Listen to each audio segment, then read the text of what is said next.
반갑습니다. 할타 소장입니다. 자, 오늘 주간 부산 부동산 방송 또 돌아왔습니다. 제가 지난주에 할타TV라고 새로운 코너를 오픈을 했습니다. 오픈을 했고, 할타TV 부동산 공부하는 겁니다. 특히 부산 부동산 중심으로 부동산 공부하는 그런 살짝 미니 강의 같은 그런 코너입니다. 컨텐츠는 제 얼굴이 안 나오고 그냥 PPT 있지 않습니까? PPT 그거 이제 띄우면서 설명만 하는 그런 영상입니다. 관심이 있다, 부동산 공부 꾸준히 하고 싶다 하시면 그것도 시청 많이 부탁드리겠습니다. 왜 이 얘기 하냐, 야심차게 오픈했는데 조회수가 정말 안 나왔습니다. 그래서 그거 한번 말씀드립니다. 그러면 본격적으로 주간 부산 부동산 방송 시작하도록 하겠습니다. 제가 최근에 얘기 드린 게 작년에 하반기부터 다시 분위기가 스물스물 올라오다가 1월, 2월 들어서면서 주식이 너무 핫하면서 주식으로 쏠리면서 부동산이 죽었다가 다시 주식이 흔들리기 시작하면서 부동산으로 좀 돌아온 것 같다라고 했는데 이놈의 전쟁 때문에 다시 이렇게 좀 꺾였습니다. 그거를 제가 말씀드렸는데 실제로 그렇는지 데이터로 확인 한번 해보겠습니다. 데이터 보면 부동산 정보라는 어플이 있죠. 이게 한국부동산원에서 제공하는 그런 데이터입니다. 데이터고 여기 보시면 시장 동향, 주간 아파트 가격 동향, 그러면 이렇게 전국적으로 쭉 나오는데 시도시군별로 해서 우리는 부산이니까 부산광역시 이렇게 클릭하면 부산 전체에 대한 아파트 지수가 나옵니다. 자, 이거는 뭐 단독주택이나 그런 게 아니고 아파트만, 아파트 가격만 이렇게 데이터로 나타낸 거거든요. 보시면 부산 전체로 보면 조금 3월 달에 전쟁의 여파로 조금 주춤하다가 다시 조금 회복하는 모습입니다. 전쟁이 이제 계속 좀 길어지고 있죠. 그러면 사람들이 익숙해진다, 다시 시장으로 돌아올 수 있다라고 하는데 그건지 아닌지는 모르겠습니다. 그건지 아닌지는 모르겠는데 4월 들어가면서 상승으로 다시 전환했다 말씀드리고, 이거는 부산 전체지 않습니까? 주요 구별로 한번 데이터를 보겠습니다. 가장 관심이 가는 해수동부터 보면 일단은 해운대구는 지속적인 상승 흐름이고 잠시 많이 오르다가 잠시 꺾였지만 다시 많이 오르고 있는 그런 모습을 보이고 있습니다. 자, 특이한 건 수영구입니다. 왜냐? 수영구는 지금 빠지고 있습니다. 다시 하락 전환을 해서 이렇게 빠지고 있는데 수영구 기사에 한번 살펴보면 전문가들은 어떻게 분석을 하냐면 그동안 많이 올랐다. 하반기부터 이 수영구가 광안리 중심으로 해서 엄청 많이 올랐다. 남천동이나 이런 데가 너무 많이 올랐기 때문에 숨고르기다. 지금 다시 빠지고 있는 게 너무 많이 올랐기 때문에 숨고르기다라고 하는데, 주요 아파트들, 메이저 아파트들, 입지 좋은 메이저 아파트들을 살펴보면 오히려 지금도 가격이 오르고 있습니다. 신고가도 찍고 있고 하고 있거든요. 물론 맞습니다. 그렇게 말하는 근거가 다른 것보다 그동안 많이 올랐었거든요. 그렇기 때문에 숨고르기 하고 있다. 맞는 말입니다. 일부는 맞는 말인데 제가 우려스러운 거는 혹시 뭐 남천동, 그 다음에 뭐 광안리 이쪽 수영구 쪽에 아파트를 알아보고 계신 분, 투자로 알아보고 계신 분, 수영구 많이 올랐기 때문에 떨어지고 있구나, 숨고르기 하고 있구나, 앞으로 계속 하락하겠구나라고 잘못된 판단을 할까봐 말씀드리는 겁니다. 주요 아파트들 그리고 입지 좋은 데는 가격이 안 빠진다는 거, 그거 말씀드립니다. 보시면 다른 곳들보다 보면 0.3%, 0.2% 이런 식으로 많이 올랐죠. 많이 올라서 뭐 이런 지수를 보이고 있다. 그것도 일부 맞는 얘기다 말씀드립니다. 해수동, 그 다음에 동래구 보시면 동래구는 계속 꾸준하게 오르는 모습을 보여주고 있습니다. 그래서 일단은 수영구 빼고 해수동은 계속 증가하는 모습이 있고, 자, 제가 좋아하는 남구 보면 남구도 이렇게 상승하고 있습니다.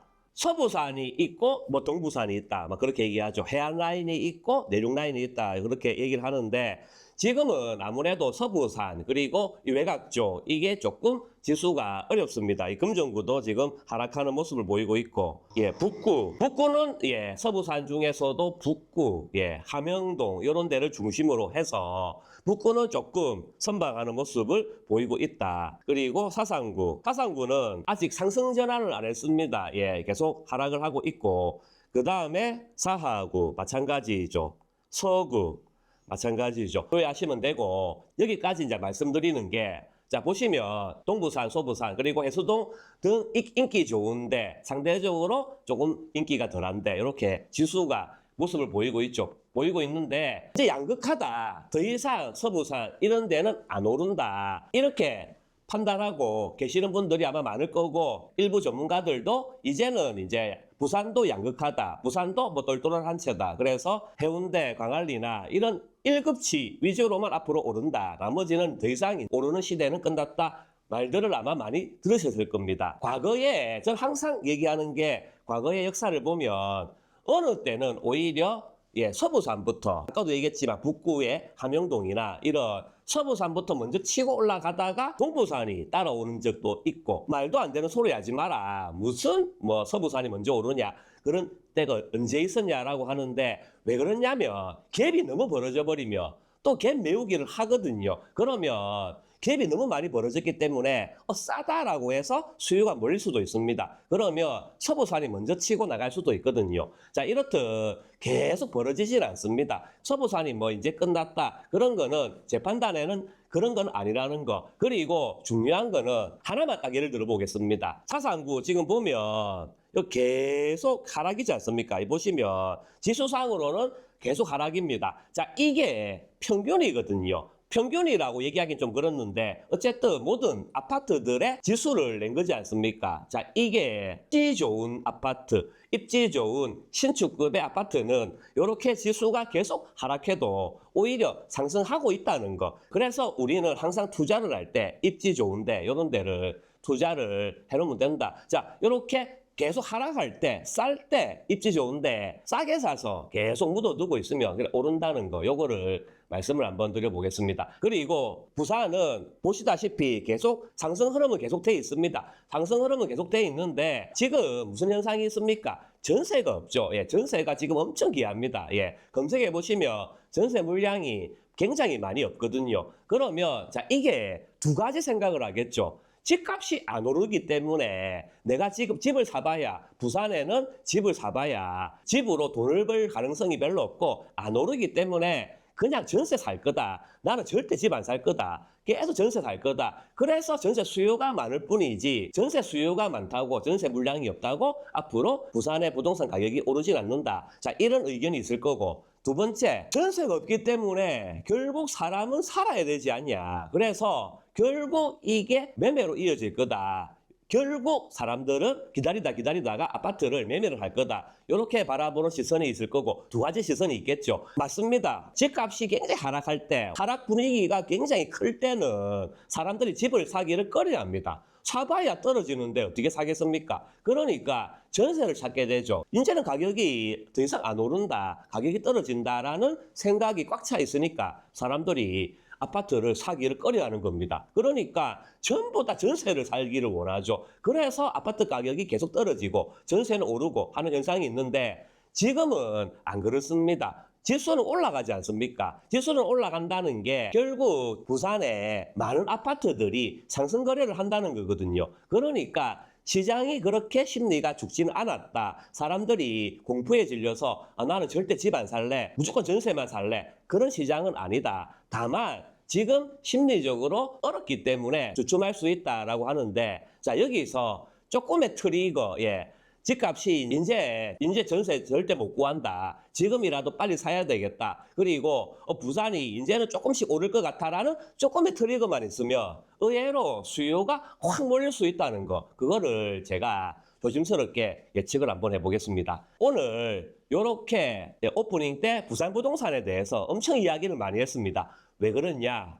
오늘 안타깝게도 소식이 없습니다. 그래서 제가 정말 고민을 많이 했거든요. 소식이 없으니까 주간 방송을 제가 할 이야기가 없어서 정말 고민을 많이 했는데, 그래서 제가 이 이야기를 조금 길게 했습니다. 길게 했는데 이 이야기만 하고 끝을 내면 아쉽죠. 아쉬워서 질문, 일반 영상에 들어온 질문 요거 한번 시작해 보도록 하겠습니다. 그 전에 항상 이 상담의 문을 열려 있다는 거, 상담의 문을 열려 있는데 멤버십, 여기죠, 여기. 멤버십 가입하시고 상담하시면 되고, 자, 멤버십 그동안 1년 넘었습니다. 그래서 제가 지난주에 멤버십에 대한 그 이야기를 오랜만에 또 했죠. 그거 영상 한번 봐보시고 제가 멤버십이라고 해서 그냥 상담만 받을 수 있다, 후원해달라 그런 개념 절대 아닙니다. 예, 멤버십에 영상도 거의 매일 올리다시피 전용 영상 굉장히 많이 올리고 도움이 될 수 있도록 그렇게 계속 노력을 하고 있습니다. 그래서 멤버십도 한번 고려해 보시라 말씀을 드립니다.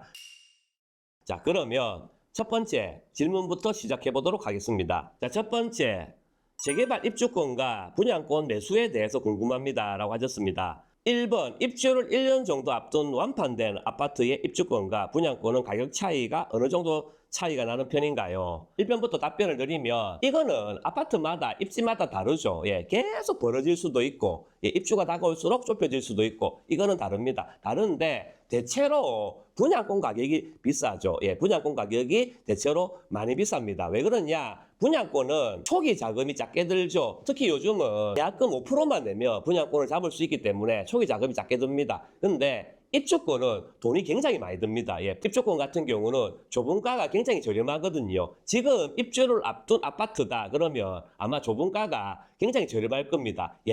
옛날부터 재개발을 시작했기 때문에 옛날 그 조분가가 계속 이어지기 때문에 조분가가 아마 굉장히 저렴할 겁니다. 그러면 일분가랑 일반 분양가랑 조합원 분양가랑 차이가 굉장히 심하죠. 차이가 굉장히 심하니까 상대적으로 프리미엄이 많이 붙습니다. 입주권은 프리미엄이 굉장히 많이 붙거든요. 뭐 예를 들어서 뭐 대여 3구역이다, 예, DIL이다 하면 최근에 뭐 5구 타입도 입주권 프리미엄이 5억 이상, 5억 5천 이상 그렇게 거래됐다고 알고 있거든요. 그렇듯 프리미엄이 굉장히 비싸죠. 그러니까 그 자금을 초반에 다 넣어야 됩니다. 그래서 가격이 차이가 난다. 물론 여러 가지 이유가 있을 수 있지만 큰 차이는 이런 이유가 있다. 그래서 분양권이 더 사기 쉽다. 그러니까 분양권이 총액으로 치면 입주권보다 분양권이 가격이 더 비쌉니다. 더 비싼데, 자, 이게 입주가 이제 다가올수록 좁아질 경우도 있고 안 그럴 경우도 있고, 이거는 입지마다 다르다. 예, 그거를 말씀을 한번 드려보겠습니다. 중요한 건 만약에 입주 때까지도 가격 차이가 좀 난다. 입주권이랑 분양권이랑 가격 차이가 난다. 그러면 돈만 있으면 자금력만 된다면 입주권을 사는 게 훨씬 유리하겠죠. 그리고 분양권보다는 입주권을 사는 게 앞으로 시세 차익을 보는데 훨씬 더 유리하겠죠. 왜 그러냐? 제가 이것도 영상에서 가끔씩 말씀드렸는데, 입주 전이다 그러면 사람들이 매수를 할 때 뭘 물어봅니까? 피 얼마입니까? 이렇게 물어보잖아요. 분양권도 피 얼마입니까? 입주권도 피 얼마입니까? 손피 얼마입니까? 이렇게 이제 물어보는데, 그렇기 때문에 피로 이렇게 거래를 하죠. 아, 피 얼마다, 그런 개념으로, 아, 이거는 분양권이다, 이거는 입주권이다, 그런 개념으로 거래를 하는데, 거래를 하다가 입주를 하고 시간이 이제 지나면 그런 개념이 사라집니다. 그냥 이 동호수 몇 동 몇 호는 얼마 이렇게 되는 거죠. 그러면 입주권과 분양권의 구분이 사라지겠죠. 그러면 자연스럽게 가격이 비슷해진다. 그러면 입주 전까지만 해도 분양권이 뭐 1억이든 2억이든 비쌌는데 입주를 하고 나니까 가격이 비슷해진다. 그러면 자연스럽게 입주권인 경우는 그런 차액에 대한 이익을 볼 수 있다. 요거를 말씀드립니다. 그 다음, 만약 차이가 나지 않는다면 입주장을 기다리는 게 나을까요? 라고 했는데, 분양권, 입주권을 떠나서 사람들은 그런 생각을 하죠. 입주 때, 대단지이기 때문에 입주 때 물량이 쏟아진다. 그러면 금매가 엄청 나온다. 그래서 입주장 때 기다리면 된다. 자, 이런 얘기를 흔히 합니다. 실제로 제가 예전에 레전드, 예, DIL 앞에 레전드가 있죠. 레전드가 있는데, 레전드 보유하신 분들, 입주민들이 저한테 상담을 정말 많이 왔습니다. 상담을 정말 많이 온 게, 무슨 상담을 하러 왔냐? 레전드 하나 사고 싶습니다. 레전드 팔고 싶습니다. 그런 상담을 왔냐? 아닙니다. 그런 상담은 아니었고, 레전드 지금 팔아도 될까요? 자, 이런 상담을 굉장히 많이 했습니다. 그때 당시에 왜 그런 상담을 엄청 많이 했냐? 그동안 하락장이 이어지면서 거래가 씨가 말랐다가, 예, 살려는 사람이 없다가 이제 가격이 떨어지고 하다가 6억대까지, 예, 6억대까지 가격이 떨어졌죠. 가격이 떨어지니까 6억대까지 가격이 떨어지니까 드디어 이제 사겠다라고 하는 사람들이 많이 나타났습니다. 그러니까 거래가 안 되다가 이제 거래가 되죠. 그러니까 이거를 팔아야 될까 말아야 될까. 부동산에서는 드디어 매수자가 나타났다라고 이제 연락이 오기 시작하니까 과연 이거를 지금 팔아야 될까. 그런 고민으로 많이 찾아오셨습니다. 많이 찾아오셨는데, 그때 제가 무슨 얘기를 들었냐면, 그분들이 저한테 찾아오기 전에 많은 분들한테 여쭤봤겠죠. 그리고 많은 부동산 소장님들하고 이야기를 많이 해봤겠죠. 그런데 대다수가 뭐라고 이야기를 했냐. DIL이 입주를 하면 물량이 쏟아지기 때문에 DIL도 떨어진다. 그러면 레전드는 폭락을 한다. 그러니까 지금 산다는 사람이 나타났을 때 얼른 팔아야 된다. 이렇게 얘기를 많이 했다고 합니다. 그래서 지금 팔아야 되는 게 맞냐. 이런 상담이었죠. 이런 상담이었는데 팩트를 체크를 해봐야죠. 입주장이 오면 물량이 쏟아진다. 자, 이거 팩트를 한번 체크를 해봐야 됩니다. 과연 과거에도 대단지가 입주를 하면 물량이 정말 쏟아졌는가? 요거를 이제 팩트를 체크를 해봐야 되는데 사람들이 그냥 고정관념으로 생각을 하고 있죠. 물량이 쏟아진다. 아닙니다. 전세, 월세는 쏟아집니다. 예. 전월세는 버틸 수가 없습니다. 엄청 많이 쏟아지거든요. 아무리 전세 시장이 좋고, 아무리 전세가 지금 많이 오르고, 주변에 전세가 높게 거래되더라도, 대단지 입주한다 그러면 전세는 버틸 수가 없습니다. 예. 쏟아지게 돼 있고, 가격도 많이 떨어지게 돼 있습니다. 다만, 매매는 안 쏟아집니다. 입주장인데 엄청 하락장이다. 또는 입주장인데 엄청 상승장이다. 상승장이면 물론 더 안 쏟아지겠죠. 더 매물이 잠깁니다. 근데 하락장이 와버렸다. 하락장일 때도 물량이 쏟아지냐? 안 쏟아집니다. 과거에 레이 카운티, 거제 2구역 레이 카운티 입주할 때 그때 많은 분들이 입주를 불과 1년도 안 남은 시점에 계속 가격이 저렴한 매물들이 계속 나왔습니다. 예, 계속 나왔는데 기다려라. 입주 때 되면 마피까지도 나올 수 있다. 물량 쏟아진다. 그런 말들을 많이 했죠. 많이 했는데 자, 그때 기다리던 분들이 입주 때 멘붕에 빠졌습니다. 왜 그렇겠습니까? 입주 때 오히려 가격이 더 올라버렸습니다. 물량이 쏟아지고 가격이 떨어진다. 그거는 안 맞다는 거. 거제 2구역뿐만 아니고 예전에 또 양정 1구역, 양정자이 같은 경우도 실제로 입주 때 물량이 쏟아졌습니까? 안 쏟아졌습니다. 제 아는 분도 5구 타입, 5구 타입 실거주로 하나 잡아달라. 형님 그 아는 부동산 많죠? 양정자이 근처에 아는 부동산 많죠? 연락해서 5구 타입 하나만 좀 잡아달라. 부탁을 받고 쭉 연락을 돌렸는데 매물이 없었습니다. 예, 매물이 굉장히 귀했거든요. 그럴 정도로 매물은 안 쏟아집니다. 그게 어떻게 보면 과거의 역사죠. 자, 근데 주의해야 될 점은 입지가 너무 안 좋은데 엄청 대단지다. 매물 쏟아질 수도 있습니다. 예, 그거는 조심하셔야 된다는 거. 근데 입지 괜찮다, 입지가 조금 좋다고 대중들이 평가를 한다 하면 입주 때 안 쏟아진다는 거. 그래서 제가 그때 상담할 때 그런 말을 드렸습니다. 안 쏟아질 거다. 레전드 의혹대에 팔면 아까운 이유를 엄청 설명을 많이 했거든요. 그런 기억이 있습니다. 그래서 자, 이분 입주장 기다리는 게 나을까요? 하셨는데 만약에 그 입주장을 기다리는 그 아파트가 입지가 좋은 아파트다. 사람들이 굉장히 관심이 많고 선호하는 그런 입지 아파트다 하면 오히려 입주장 때 더 매물이 안 나올 수도 있다는 거. 그럴 가능성이 과거의 역사가 그랬다는 거. 요거를 말씀을 한번 드려보겠습니다. 다음 질문입니다. 현재 전세 주고 있는 집 25년 2월이 전세 잔금일입니다. 라고 하셨는데 첫 번째, 세입자분께 갱신 여부 언제 물어봐야 하나요? 두 번째, 세금 문제로 인해 갱신 지점 전에 매도하고 싶습니다. 전세 거래했던 부동산에서 만약 현 세입자분과 매수 계약을 치르며 중개 수수료는 어떻게 계산하나요? 매매 금액 전체 기준인가요? 아니면 전세 금액 뺀 차익에 대해 계산하나요? 이게 궁금하다 했는데 첫 번째 간단한 것부터 말씀드리면 전세 거래했던 부동산에서 만약에 현 세입자분과 매수 계약을 치르며 중개 수수료는 어떻게 계산하나요? 라고 했는데 자, 이거 그냥 본인이 알아서 매매 계약하면 안 되겠습니까? 만약에 본인이 알아서 매매 계약 요거 겁난다 하시면 중개사 말고 매수인 보고 아는 법무사님 안 계시냐 해서 매매 계약서 양식이야 엄청 많지 않습니까? 그거 계약서 두 분이서 작성하시고 법무사님 입회하에 그렇게 하시면 등기 넘어가고 깔끔하니까 굳이 중개 수수료 본인들이 중개를 다 했습니다. 예, 현 세입자랑 매매하기로 그렇게 얘기가 됐다면 본인들이 매수 매도 중개 다 했습니다. 중개 다 했기 때문에 그걸 본인들이 알아서 하시면 될 것 같아. 왜냐? 등기만 잘 넘기면 되거든요. 등기만 잘 넘기면 되는데 등기를 잘 넘기는 그 역할을 법무사님이 하시니까 법무사님께 도움을 받아서 그렇게 하시는 게 어떻겠냐. 본인이 그냥 공부 조금만 해서 매매계약서 양식 많으니까 두 분이서 작성하시고 법무사님한테 맡기면 법무사님이 곧 알아서 해주십니다. 왜냐하면 등기를 할 때 계약서 원본이 들어가야 되거든요. 매매계약서 원본이 등기를 할 때 들어가야 됩니다. 요거를 말씀드립니다. 세입자분께 갱신 여부를 언제 물어봐야 될까요? 이거는 모르겠습니다. 예, 이거는 물어보셔도 되고 안 물어보셔도 되고 세입자분께서 알아서 이제 연락이 와서 갱신하겠다 할 수도 있고 딱 시점까지 딱 언제 물어보십시오. 이거는 사실 애매한데 통념상 3개월 정도 남겨두고 물어본다고 하죠. 예, 3개월 정도 남았는데 갱신하시겠습니까? 이거는 보통 통념상 그렇게 물어본다라고 하는데 이거는 딱 정해져 있는 게 아닙니다. 그래서 예, 본인이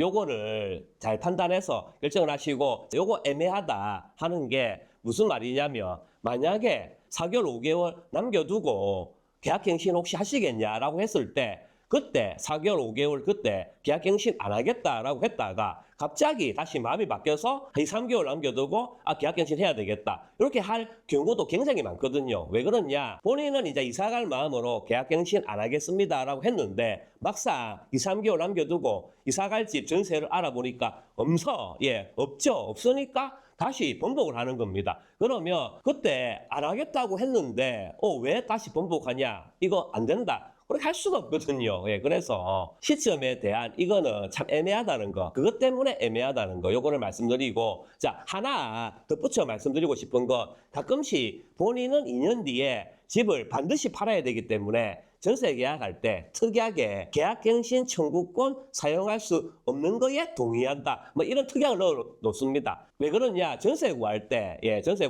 소장님 저는 2년 뒤에 무조건 팔아야 되기 때문에 계약갱신 안 할 그런 세입자 구해 주십시오. 이렇게 할 수도 있거든요. 그러면 알겠습니다 해서 구할 때 2년 뒤에 계약갱신 할 거냐? 안 하겠다.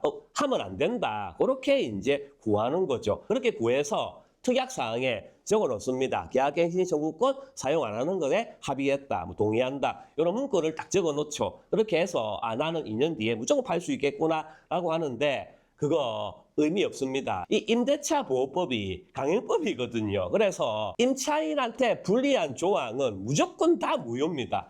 그거를 알고 계셔야 된다는 거. 이거 내가 아무리 합의를 했다. 이 강제가 아니었다. 임차인이 그렇게 자기가 원했다라고 하더라도 그거 임차인한테 불리하죠. 나는 그때는 그렇게 생각했는데 지금 살다 보니까 2년 더 살고 싶습니다. 계약갱신 청구권 쓰겠습니다. 라고 하면 쓸 수밖에 없다는 거. 요거를 마지막으로 말씀드립니다. 자, 오늘 주간 방송 플러스 불인이들을 위한 질문과 답변 요거 말씀드렸고 다음 영상에 다음 주에 많은 소식이 나오기를 기대하면서 그러면 다음 주에 뵙겠습니다. 감사합니다.